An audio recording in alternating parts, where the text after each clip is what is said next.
Hey guys, what's going on? This is Travis P11, and today we're coming to you from man cave number 1, the basement in my home. I just wanted to do this video real quick to kind of just catch up on a lot of little things with you here and kind of tell you where the channel's going, and got a lot of stuff to talk about. So first things first, I don't know if you saw the prior video, but my stepfather did take his Bear Creek Arsenal AR-15 out and had great luck with it. We put probably 150 rounds through it at a minimum, if not more, 180. And had no hiccups. Now we did fire nothing but 5.56 brass through it the whole time. I wanted to make sure we broke it in right for him, make sure it wouldn't have any problems at all. I mean, I fired basically almost all steel through mine, and I had no problems with it. So the Bear Creek Arsenal AR-15, $500 AR-15. Yeah, you pay 20 bucks for shipping, and yeah, you need 25 bucks for a cheap flip-up rear iron sight. But then after that, you're in business. You got yourself a nice quality AR. We did take the AMD 63 out. This is killing me. We thought we were filming with my cell phone, and it turned out that we were actually taking pictures instead of filming. My stepdad didn't know. It wasn't his fault. We thought the camera was on and it wasn't. So I don't have any footage of me shooting it. What I can tell you is I was shooting, we were over a little over 50 yards, and I was in a kneeling position. And I was shooting probably a 2.5-inch group, maybe 3, but that's just kneeling, not really trying, just trying to get used to the trigger and so on. It was so funny. I was not ready for how light the trigger is on that AMD 63 that I was settled in position, in a safe position, and when I pulled the trigger, I hadn't quite lifted the sights up to where I wanted it, and I ended up shooting the lower arm off of my little Allen target sight. So yeah, that kind of ended things really quick. So I went to Walmart later on and bought another set, so now I have spare arms in case I ever do that again. But yeah, the trigger on that thing is just a nice smooth pull all the way through. And so the AMD 63, that is the James River Armory edition that you see sitting on the couch here. Really, it's a great rifle. It's a fairly light shooter. I don't know, some guys were saying it's got a soft American-made barrel. I don't know. We'll see how it runs. Right now, it seemed to be pretty good. I did 60 rounds through it. My stepdad did 30, and it ran just fine. We were shooting either Red Army Standard or Tula through it and had no issues whatsoever. This is a great gun. I'm going to take it to the range and bench rest it on Wednesday, and so I'll be doing a shooting video, uploading it late Wednesday night. I know it's a holiday, so I'm not sure exactly what kind of views we're going to get on it, but that's fine. I'm going to go ahead and bench it and just see how it shoots. I'm going to try to shoot as accurately as I can with the iron sights. And then I've got another one of those little $20 imitation Bushnell dot sights that I'll be putting up on the top of it. I'm not against putting quality components on this gun. In fact, at some point I'll probably put like a Vortex Spark 2 on it, maybe a Hollow Sun. Something nice, because I do see this as rotating in as my next kind of home defense bedside rifle, I guess you could say. It did run fine with those the steel Korean mag that came with it, and we were also running Magpul P mags. We had no trouble at all. Very comfortable, recoil. It thumps a little bit more than a 5.56, obviously, but it's not uncomfortable at all. I had no trouble with it, even with that just Tapco slant brake on the front, which is what I was running. Took it home, took it apart, cleaned it. I did take off the foregrip rail. It's very easy to take off. You've got basically 4 screws that torque the top down to the bottom. Oh, looks like Ammo Cat's coming over here. She might be making a guest appearance this evening. Ammo Cat, come here. And maybe we should go by her name. Dharma, there you are. Why don't you jump up on the couch and say hi? Here, should she put you up on the couch? No, you gonna run away? Okay, she's gonna run away.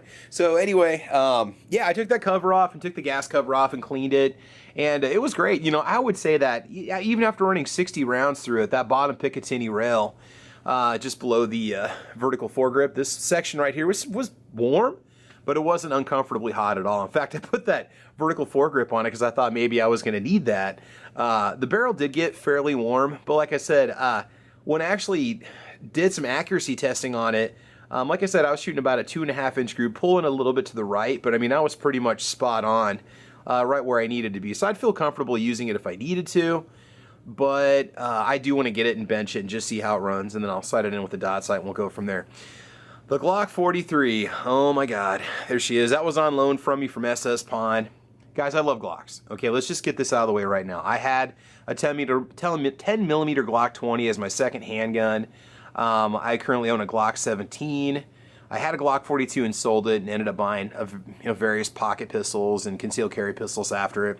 The 43, it's a great It's a perfect size. It makes it feel like you're actually shooting a bigger gun than you are. I didn't think the recoil was that bad. Two things about it that I disliked. And guys, please don't take this as personal. If you're a Glock fan, great. I mean, they're great handguns. If you can make a 43 work for you, fine. But I just could not get a comfortable grip on it that would let me shoot accurately. Out of the box, I usually shoot guns fairly well at 10 feet, 15 feet. I'm generally spot on after I adjust the sights. And in this one, man, I ran 24 rounds through it. I did 4 magazines, and I could not hit the broadside of a barn. I kept pulling, and it had to be my grip and my stance. It was all shooter error. Okay, let's just say that right now.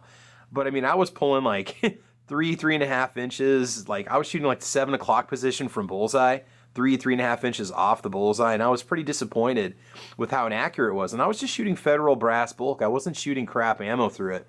So nothing against a 43. I'm sure it's a great self-defense firearm, and I'm sure you can learn to shoot it well. I'm sure Hickok 45 can probably hit a metal gong with it at 100 yards, but I could not hit anything. So I wasn't thinking about buying it anyway. You know, Stan at SS Pawn, he in Lexington, Nebraska. Gotta drop his name because he's a great guy and he loaned me the gun. I just, I was just testing it out just to see how it ran, and it was cool. But I do have a different daily carry coming that I'm going to be picking up. Oh, probably on Tuesday. Maybe I'll do a little reveal video for you on it. I'll give you some clues here. It is single stack 9. It is American made. And that's all I'm going to tell you. It was not very expensive. I don't know what you guys are going to think about it. I love the way it feels in the hand. It's got a nice solid grip on it.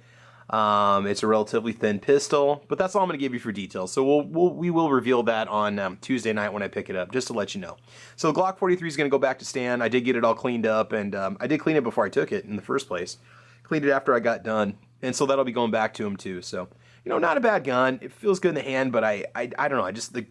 I say it feels good in the hand, like it's not uncomfortable to hold, but I couldn't seem to get a good grip on it to help me shoot accurately. So it would definitely be a gun that you need to practice and train with if you want to shoot it accurately. And maybe you'll be a natural out of the box, and that's great. So let's see, more good news for you guys. We are up to 350 subscribers. I might have to do some kind of a giveaway when we get to 400. 350, it's not. Granted, I wish we were at 350,000. That would just be awesome. But we're slowly gaining viewers, and I think that's great. I mean, considering I don't advertise the channel on Facebook, I would say that that's pretty decent. Numbers, you guys are consistently watching the videos, and I hope you enjoy them.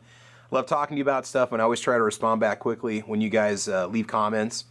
I'll try not to be so defensive on the comments. Sometimes I take things personal. I just need to learn how to chill. But anyway, yeah, so that's kind of where we are. It's kind of where we're going. So I should have a range test for you Wednesday night. This Tuesday we'll show off the new concealed carry pistol, and I'll talk about it a little bit. I was thinking about maybe comparing it to the Glock 43, but I'm going to go ahead and return it when I pick up my new concealed carry gun from Stan. I might just compare this new concealed carry pistol with 2 other compact pistols that I own, just to talk about some of the pros and cons of each, and we'll go from there. So if you ever don't like a gun I advertise, put your comment up there, put your feedback up there. I guess, I think it's great. You're an owner of it. It'd be nice to hear what kind of problems you might have had with it, if any problems at all. And we'll go from there. I do have a go, no-go gauge, and so I will be running that in the receiver, a no-go gauge that I have from Brownells that I'll use to make sure that this is not having any kind of, headspace issues, that the trunnion's not wearing out prematurely. Man, taking it apart and cleaning it was a joy. Whatever that finish is, parkerized, anodized, whatever it is, it's got kind of that deep maroon finish on it. It's a joy to clean off.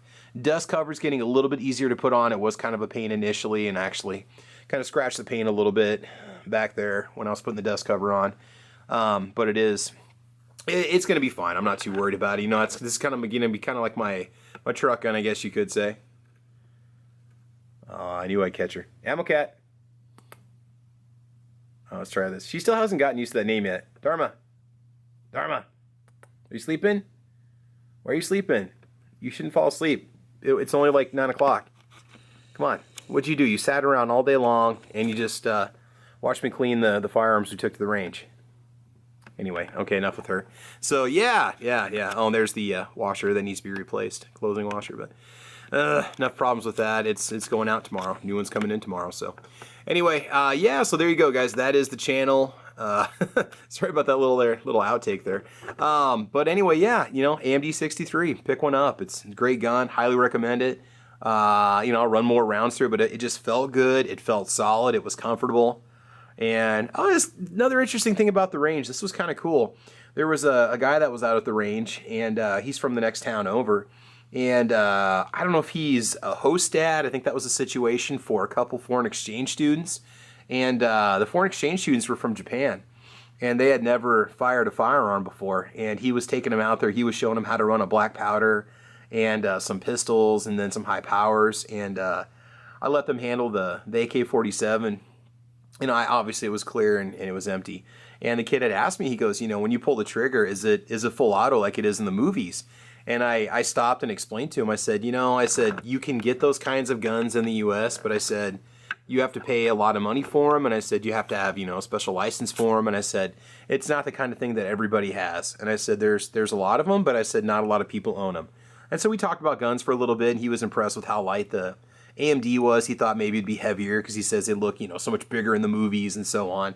And it was just kind of neat. It was kind of neat having that experience of having people from another country come over and fire our firearms and realize it's really not that big of a deal. You know, it is what you make of it, you know, and it is what your government makes of it too. So anyway, enough of my babble. So anyway, just want to give you a heads up. Hey, thank you guys for the subscribers. Again, check out SS Pawn in Lexington, Nebraska.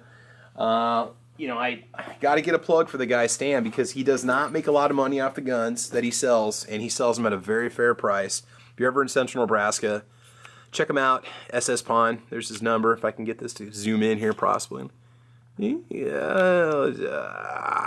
I don't know if it's going to work. Like I said, I think it's due for a new camera. But anyway, SS Pawn, Lexington, Nebraska. Check it out. Great place to go. So this is Travis P11, guys. I want to thank you for listening and watching, and I'll be bringing you hopefully a couple videos this week. So you guys have fun, be safe, take care, and we will definitely talk to you soon, okay? All right, take care. Bye.